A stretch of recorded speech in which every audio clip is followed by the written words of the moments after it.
एक बार सोचो, तुम्हारे सामने कोई इंसान बैठा है, मुस्कुरा रहा है, तुमसे बात कर रहा है, दोस्त जैसा लग रहा है, लेकिन क्या तुम्हें पता है वो पहले सेकंड से ही तुम्हें रीड कर चुका है? तुम्हारी नीड, तुम्हारी इनसिक्योरिटी, तुम्हारी वीकनेस, सब। ये कोई मूवी की बात नहीं है, मैं रियल लाइफ की बात कर रहा हूँ। ये टेक्निक्स आज भी यूज होती हैं, पॉलिटिशियंस यूज करते हैं, सीईओज यूज करते हैं, और वो लोग भी यूज करते हैं जिन पर तुम सबसे ज्यादा ट्रस्ट करते हो। आज मैं तुम्हें वो 4 डार्क साइकोलॉजी टेक्निक्स बताऊंगा जो आयानो कोजी यूज करता है लोगों को इंस्टेंटली रीड करने के लिए, और एंड तक तुम्हें पता चल जाएगा कि क्या कोई तुम्हारे साथ भी ये कर रहा है। अगर तुमने क्लासरूम ऑफ द एलीट देखी है तो तुम्हें पता है ये बंदा कुछ अलग ही है। वो आर्ग्यू नहीं करता, वो प्रूव नहीं करता, वो ऑब्जर्व करता है। वो क्लासरूम में सबसे पीछे बैठता है, चुप रहता है, और जब तक किसी को पता चलता वो उसका पूरा साइकोलॉजिकल प्रोफाइल ऑलरेडी बना चुका होता है। तुम्हें लगता है वो लकी है, जीनियस है, नहीं, वो एक सिस्टम फॉलो करता है, एक डार्क, कैलकुलेटेड, ब्रूटल सिस्टम। और आज मैं वो सिस्टम तुम्हारे हाथ में देने वाला हूँ। तो बैठे रहो, क्योंकि ये वीडियो तुम्हारे लिए नहीं है, ये तुम्हारे बारे में है। Technique number 1, the silence trap. सुनो, एक सीन है, क्लासरूम में कुछ गड़बड़ होती है, सबका रिएक्शन देखो। कोई गुस्सा होता है, कोई डिफेंड करता है, कोई चुप हो जाता है और नीचे देखने लगता है। और आयानो कोजी, वो सिर्फ ऑब्जर्व करता है। तुम्हारा रिएक्शन ही तुम्हारी रियलिटी होती है। इसे साइकोलॉजी में बेसलाइन बिहेवियरल मैपिंग कहते हैं। लेकिन आयानो कोजी इसे सिंपल बनाता है। जब प्रेशर आता है, लोग अपना असली चेहरा दिखा देते हैं। वो इंटेंशनली साइलेंस क्रिएट करता है और फिर वेट करता है। तुम सोचते हो ये कुछ बोल क्यों नहीं रहा, और उस एंग्जाइटी में तुम कुछ ऐसा बोल देते हो जो नहीं बोलना चाहिए था। तुम्हारे साथ भी हुआ है ना, कोई तुमसे ज्यादा नहीं बोलता और तुम ऑकवर्ड होकर अपनी लाइफ स्टोरी सुना देते हो। वही ट्रैप है। आयानो कोजी का रूल नंबर 1, जो इंसान साइलेंस में कंफर्टेबल होता है वो कॉन्वर्सेशन कंट्रोल करता है। ये टेक्निक तुम्हारे काम की है, इंटरव्यू में, नेगोशिएशन में, हर जगह। नेक्स्ट टाइम कोई तुमसे कुछ पूछे, पॉज लो, 3 सेकंड की साइलेंस रखो और देखो वो क्या करता है। Technique number 2, the mirror game. अब यहाँ से ये डार्क होना शुरू होता है। एक काम करो, अपने बेस्ट फ्रेंड के बारे में सोचो। वो इंसान जो तुम्हें समझता है, तुम्हारी बात सुनता है, तुम्हारे जैसा लगता है। क्या तुमने कभी नोटिस किया कि वो तुम्हारी बॉडी लैंग्वेज कॉपी करता है, तुम्हारी स्पीड में बोलता है, तुम्हारे फेवरेट वर्ड्स यूज करता है? अगर हाँ, तो या तो वो जेन्युइनली तुमसे कनेक्ट है या तुम्हें रीड कर रहा है। इस टेक्निक को मिररिंग कहते हैं। आयानो कोजी क्या करता है, जब वो किसी से बात करता है वो उसकी ब्रीदिंग पेस कॉपी करता है, उसके वर्ड्स मिरर करता है, उसका एनर्जी लेवल मैच करता है, और फिर धीरे धीरे उसे अपनी पेस पर ले आता है। मतलब जो इंसान 10 मिनट पहले एंग्शियस था अब काम है, जो नर्वस था अब कंफर्टेबल है। आयानो कोजी ने कंट्रोल शिफ्ट कर लिया बिना एक भी अग्रेसिव वर्ड यूज किए। तुम सोच रहे होगे कि ये तो मैनिपुलेशन है। हाँ है, लेकिन तुम भी ये करते हो, कॉन्शियसली या अनकॉन्शियसली, जब तुम किसी को पसंद करते हो या उससे कनेक्ट करने की कोशिश करते हो। इम्प्रेस करना चाहते हो तो तुम्हारा टोन चेंज हो जाता है।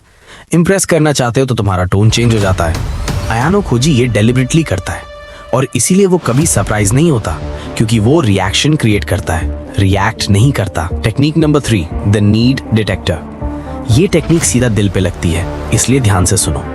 आयानो कोजी बिलीव करता है कि हर इंसान एक कोर नीड लेके चल रहा होता है, और वो अपनी पूरी जिंदगी उसी नीड को फुलफिल करने की कोशिश करता है।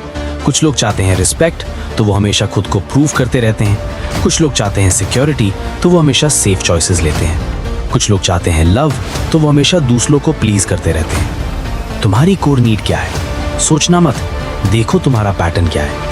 जब कोई तुम्हारी बुराई करता है तो तुम्हें गुस्सा आता है, या जब कोई तुम्हें इग्नोर करता है तो तुम एग्रेसिव हो जाते हो या डिसअपियर हो जाते हो। वही तुम्हारी नीड है। आयानो कोजी ये 10 मिनट की कॉन्वर्सेशन में समझ लेता है, और फिर वो स्ट्रेटेजिकली वही देता है। जिसे रिस्पेक्ट चाहिए उसे पब्लिकली एक्नॉलेज करता है, जिसे सिक्योरिटी चाहिए उसे सर्टेनिटी देता है, जिसे लव चाहिए उसे फील करवाता है कि सिर्फ तुम समझते हो मुझे। और वो इंसान खुद ब खुद आयानो कोजी के साथ अलाइन हो जाता है, बिना फोर्स के, बिना आर्ग्यूमेंट के। यही तो रियल पावर है। लेकिन रुको, यहाँ एक डेंजरस बात है। क्या तुम्हारे साथ भी कोई ये कर रहा है? कोई जो हमेशा एग्जैक्टली वही कहता है जो तुम सुनना चाहते हो, जो हमेशा तुम्हारी नीड परफेक्टली समझता है? या वो जेन्युइनली स्पेशल है, या वो आयानो कोजी है। Technique number 4, the cost benefit observer. ये लास्ट टेक्निक है, और ये वो है जो आयानो कोजी को ऑलमोस्ट सुपर ह्यूमन बना देती है। वो हर सिचुएशन में एक सवाल पूछता है, ये इंसान यहाँ क्यों है, इसे क्या मिलने वाला है। हर एक्शन के पीछे एक कॉस्ट और एक बेनिफिट होता है। कोई भी कुछ भी बिना रीजन के नहीं करता। तुम्हारा दोस्त अचानक तुमसे ज्यादा अच्छा बिहेव क्यों कर रहा है, कुछ चाहिए उसे। तुम्हारा बॉस अचानक तुम्हारी तारीफ कर रहा है, परफॉर्मेंस रिव्यू आ रहा है। कोई स्ट्रेंजर तुमसे ज्यादा हेल्पफुल है, कोई प्लान चल रहा है। हाँ, ये थोड़ा हार्श लगता है लेकिन सच है। अयानो कोजी हर एक्शन को क्यूई बोनो के नजरिए से देखता है। लैटिन वर्ड है, मतलब इससे फायदा किसको। जब तुम ये सवाल पूछना सीख जाओगे, तुम्हारी नाइविटी खत्म हो जाएगी और तुम समझोगे कि रिलेशनशिप्स, वर्क प्लेस, पॉलिटिक्स सब एक गेम है और जो रूल्स जानता है वो जीतता है।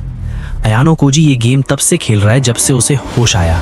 इसीलिए वो अकेला रहता है, इसीलिए वो ट्रस्ट नहीं करता, इसीलिए वो कभी हारता नहीं। और तुम्हें पता है, इतना सब होने के बाद भी मुझे उसका एक सीन याद आता है, जब वो पहली बार जेन्युइनली कंफ्यूज होता है होलिकिता की वजह से, क्योंकि वो एक ऐसी चीज थी जिसे वो कैलकुलेट नहीं कर सका, जेन्युइन इमोशन। और उस मोमेंट में वो इंसान से ज्यादा इंसान लगता है। यही डार्क साइकोलॉजी का अल्टीमेट लेसन है। ये टेक्निक्स तब तक काम करती हैं जब तक सामने वाला फील नहीं करता। जब कोई जेन्युइनली फील करने लगता है, गेम खत्म। अब तुम्हारे पास 4 टेक्निक्स हैं: silence trap, mirror game, need detector, cost benefit observer. लेकिन मैं तुमसे एक लास्ट क्वेश्चन पूछना चाहता हूँ और ये अनकंफर्टेबल होगा। रेडी हो? जब तुम ये सब सुन रहे थे, क्या तुम्हारे दिमाग में कोई आया, कोई इंसान जो ये सब तुम्हारे साथ करता है? अगर हाँ, तो कमेंट में सिर्फ एक इमोजी डाल देना। और अगर ये तुम्हारे काम आई, लाइक बटन दबाना, क्योंकि YouTube एल्गोरिदम भी एक अयानो कोजी जैसा है, सिर्फ एंगेजमेंट पे काम करता है। तो कमेंट में इमोशंस लिखो। तब तक ऑब्जर्व करो, रिएक्ट मत करो। मैं मिलता हूँ नेक्स्ट वीडियो में। Thumbs up.